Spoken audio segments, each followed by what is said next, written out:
Hi my lovely viewers, this is the Lloyd War Learning tutorial channel for you. Today in this tutorial I am going to show you how to work with View Customize Inbound Windows Defender Firewall from Windows 11. So for this case we'll go to the search options here and enter the control panel where we got the Windows Defender Firewall. Click here and advanced settings.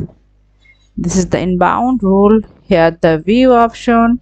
Here we'll got the customize. So when you just click here, and this is the things customer where we want to customize toolbar, these things, all these things. See, all these things will remove.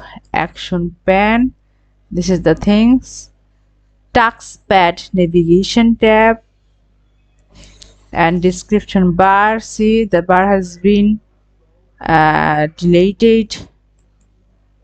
See, on status bar. See, so in this way we can customize the thing. So in this way we can do this thing. Thank you so much for watching this video. Please subscribe this channel. Hopefully this tutorial will help you so much.